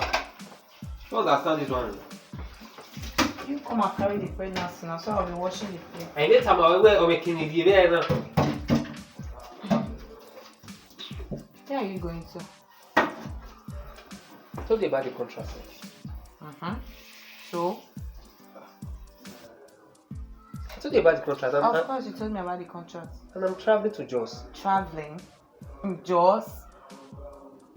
2 to 3 months, I'm not sure that will be possible. My dear. Who will not be helping me to do all this ass stress? My dear, 2 to 3 months and that 2 to 3 months, the network is developing area now. Network area. What? Like I cannot call you if you're where? No, except you are okay. You are okay. Network is doing. That's the only option. You are joking. Yeah, it's a life-saving work. He ain't rejected. You cannot use your smartphone. People will not be helping me to do all this one now. That's why I'm sending it to my mother's side. You give me a tick bag away. You already required me already know. Okay. No, I love you so much. I love you too. It's fine, but baby, one thing. You have to give me 1.5 million naira for my upkeep. What you going to do? Yes, nah, but still, I demand you have to give me 1.5 million naira. The nigga get here me and anyone now. Not 1.5 million. Baby, you complain you give me. I'll give you 1 million naira. No, make it 1.5. Please now. You don't want to go. 1 million, please. Okay. I will do that. Let me finish the place. Huh? Okay, maybe hurry and watch it. That's my husband. You can go now, you can even spend 6 months there. I know, you don't need that. I'm joking, don't be try it.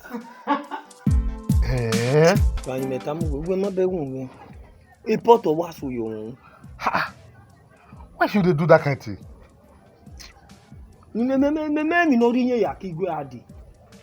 Oh. This kind of thing not good. No. See, everybody, I get solution. Yes, solution. Oh, where do you be out of war? Woman, want to see you. Where I want to die, you don't fit you. Now, I'll show you what I'm saying. I'm on Warrior. When you come and see an more game away, or what you're the part don't finish with that. See, all you know, maybe need to see the genia. When you see the one up more, for Boloko, better Boffin, and you can have a yeah, what game or when Van or what you know what Mrs. Vacuum. If you don't drink or why you know what you're know what you're writing there. The part don't finish with that now. Oh, what the power don't finish? Wait, sit here. See, now that medicine, a book on radio, a gonna guy help. Also, about in the devil, Nanaka devil, don't forgot that, Masha. The book with us about in the devil. And I said, do you not good devil? Nana, have you your bugby? We never want tablet is final. While you're not 1, you're not 2, we said, good Lord. Wa lo wa so ni wa yi. Don't finish with that. Oriogi gwinye, wo ga gbinye wi. Mo take te yan ayo so wo yan amo yo. We see. She o kon slim, mo slim. Me ma take a fat is on na. Who ni me ni a? It no matter. Yes, na. We see. Na the next one drink with that na. Go a bonde nya wade.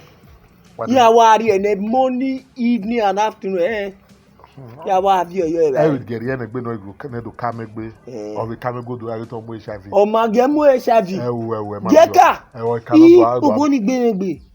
Ogbemegbe. Iye ba na dia. Final bus stop we na. Final solution. Did we come maybe na kedo ade we boy my brother boy was down. I find solution for you. Magumeta. Now you leave person for village, find you contact. When I could be with you, we see. But you do be that, Abi.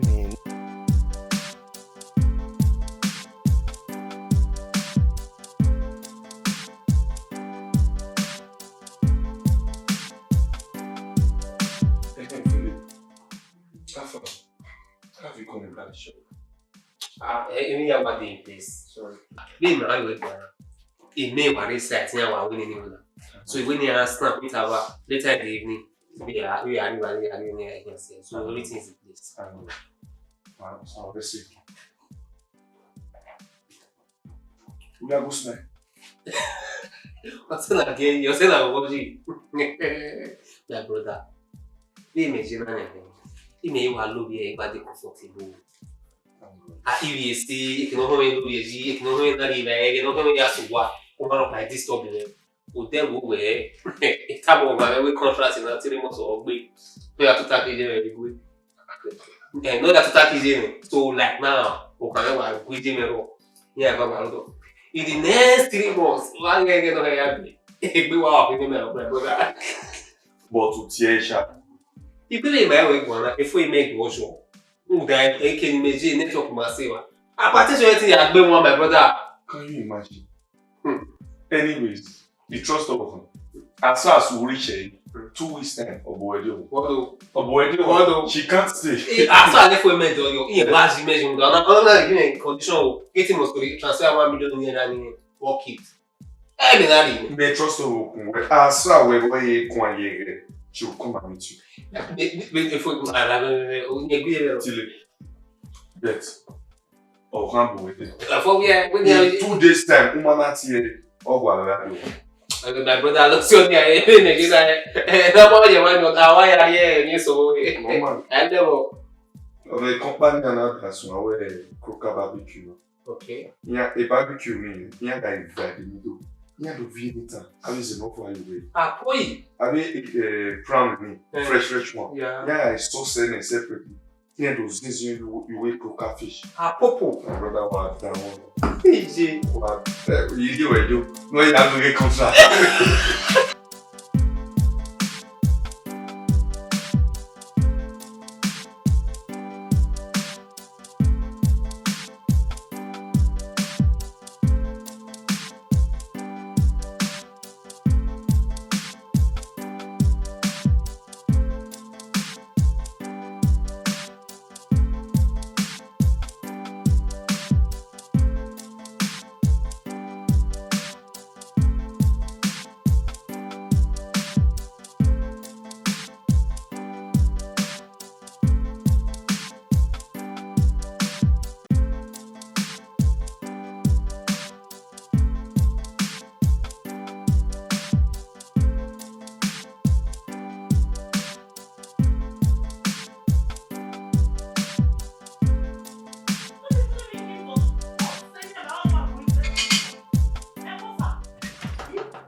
Make me and my husband, you know, the young girl a babe.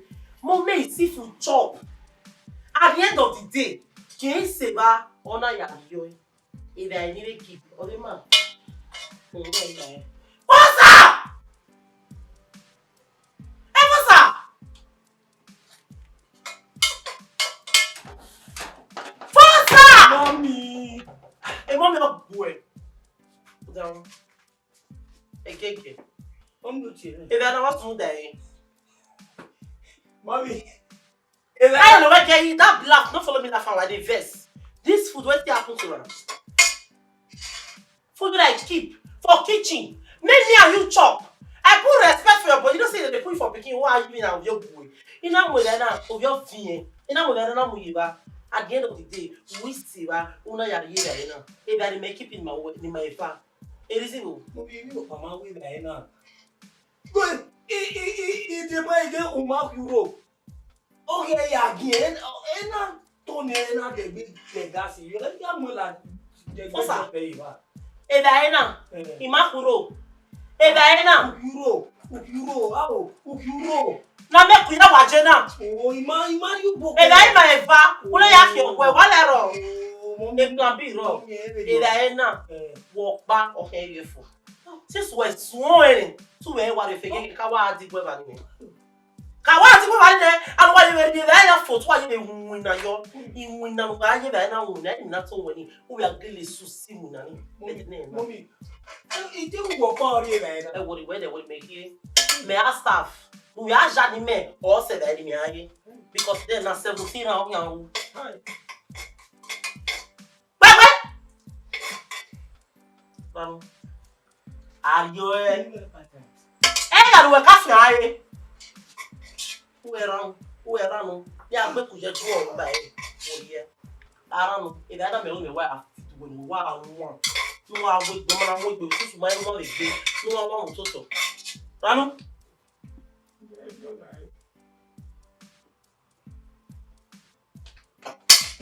Do abu. But let's find it here. Oh, é na foi. Waria, tá velho. Waria. Yo, that family member. Eu me fui.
Hey, and I love this store before leaving class. Okay, very good for my lesson.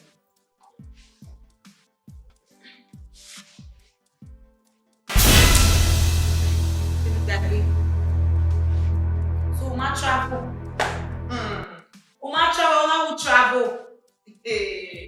Also, I say, even when you are the year and you are so relaxed, you are better. And kept me in this condition and you're even lying to me. I'll be calling you, we'll pick a call.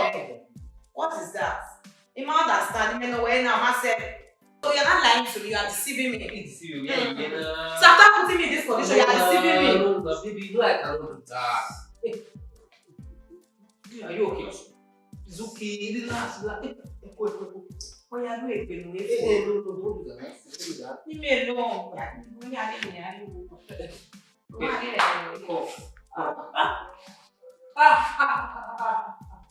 Last night, my little grandma. Yes. Big lobby. Can you do it?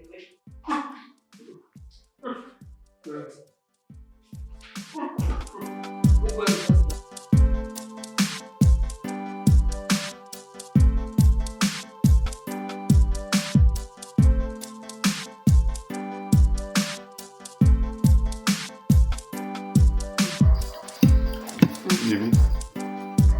Come on. Oh. When I never thank God where you did. Of course. At least. Victory at last. Osawesi. I never go now. Osawesi. Victory at last. I'm not back now. I'm not going to hey, now. Yeah, I will test him now. I will test for you. Yeah, we were not prescribing tests for to ourselves. Yes. Ignorance. And have a doctor on yeah, where okay, sir, let us do it like this. Okay, sir. Okay, sir. In that moment where do it in a professional way where hospital and do a general test. No. Baby. Only we're talking here. We are they will answer to you. They are looking for money. That's bad. I will common long-time infection or disturbance. Now I waste you. They look as in thank God look not no way for a long time. Or married ya or go. Only with time. Ma work back. You don't hear me. You don't hear me. Doctor, you who man, boy doctor, don't come up with me. Chemist, pharmacy. Any guy lie, no more no friend. Thank God. And they say they are professionals. So at least in the morning. I give me away now where I am working with you. I love it.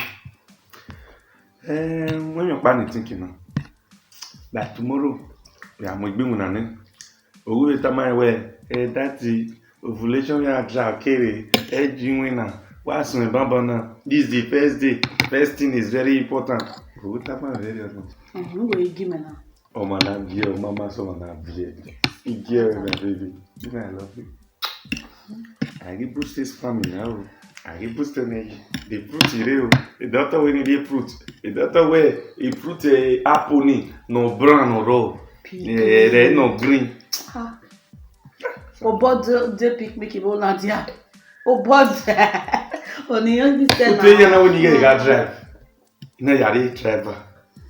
That way, èmi rò pé the woman lack of being sitting orientation and understanding.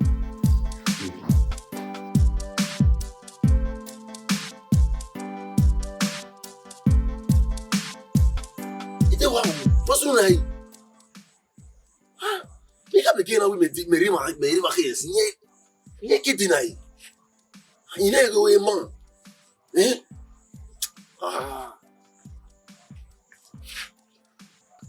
Eba weti. Why you dey shout for me?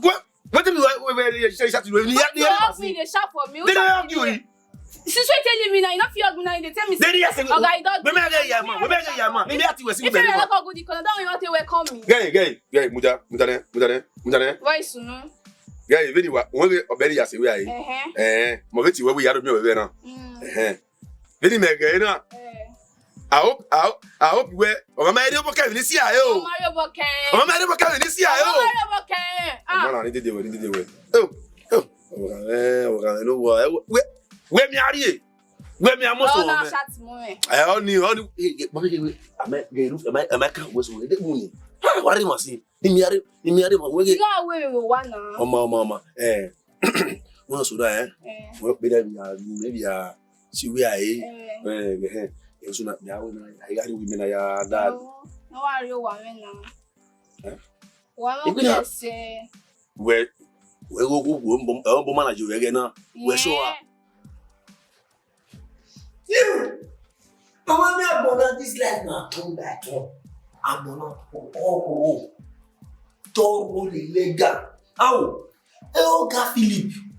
No ya de ya no wigi. O ran agba le ki mo ri ile yi. Ene ya ba bo lórí ewu moto.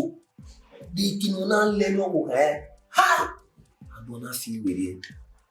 Give na menu wo we pot yo. Mena be man up. In a man up. In a be wally small bullet. You be bullet you. Maybe my own name as already imagine what to imagine to what. You may be a more. You may have a good day 1 o'clock. They done it. Only done what happened. If you need a burukoto, what happened? He did beat you. He am well good there. Wọ́n bó lẹ́tì ààrẹ ẹ̀ ìmọ̀ agbègbè wà nínú iye.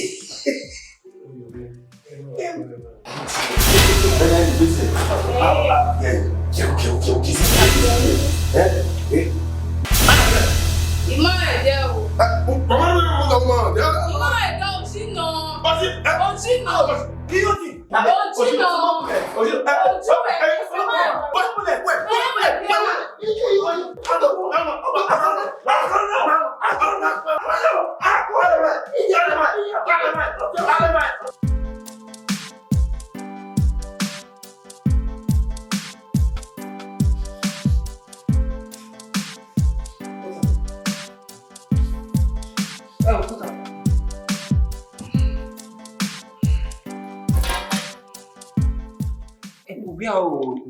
Wow, along the road, giving a boy, what's on?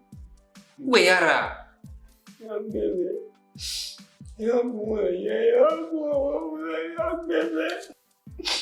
okay, it's okay. Okay, after now, I treat you. But I'm work this soon. Okay.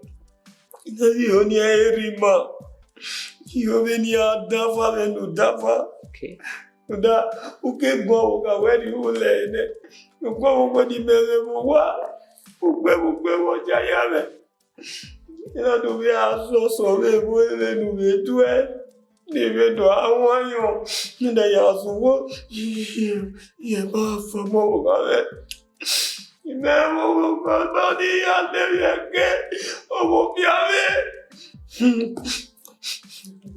o Ìwádìí wà rẹ̀ wọ́n wá nínú owó kan náà wá dà sọ òṣèré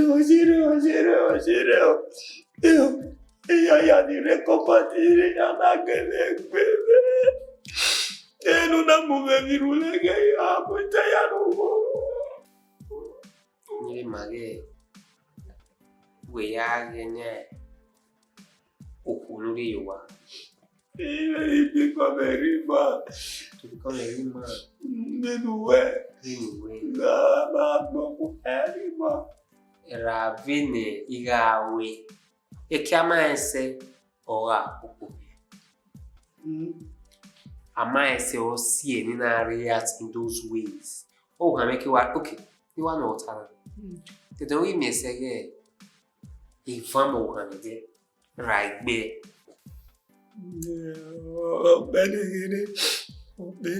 Benin. So automatically I have changed. Again, I am all seeing a react video. When he and again, I'm not my dijo. When I go on, again, I mean, weekly way you are free, you are no money enough. You know, I have beaucoup. I have a beaucoup, I am so if you don't want to wake up where husband deal with your wife with understanding. Okay, kina mewe okunuri you wa okay no here no understanding. If not, you cannot cope. Every man, there is a special woman that God created for them. Benu we yena na water we dey we be buwa ihono zogo o wari. Only mage aside ni also about creating automatically you try to bring her and carry her along. I mean, all value as a husband. All time say we, all him and all got your ujis. He take me away. Yeah, well, we're going to oh, we're not back for me. Yeah, yeah, that's what we should do. Just imagine, Okonumbia Bo, where Ovian Bo, my way, or make Bakian. How can I make it Bakiani? A courtesy, you know. A tell you about it, and being able to thief our retire Arila and you.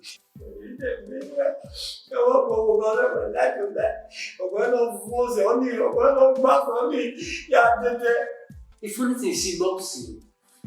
And then it begins to love her.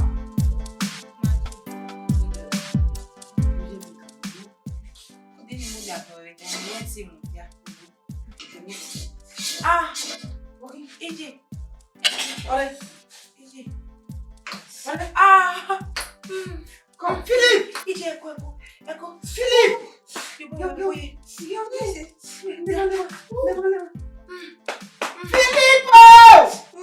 AJ, you are where? Philip!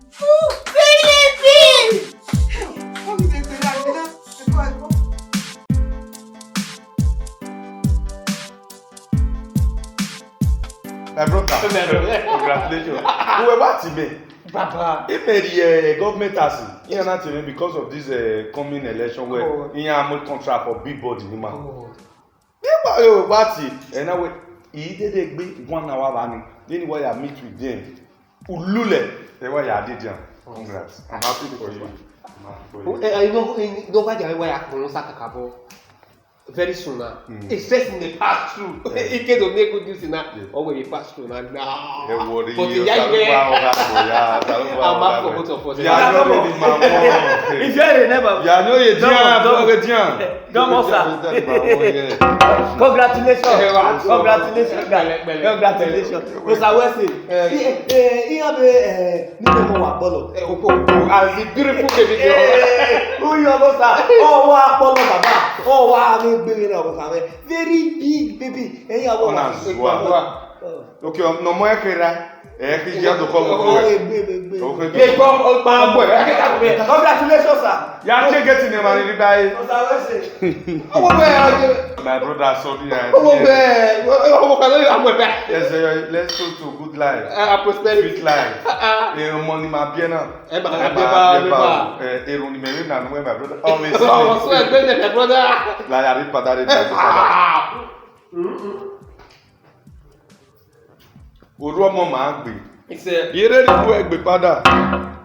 My brother,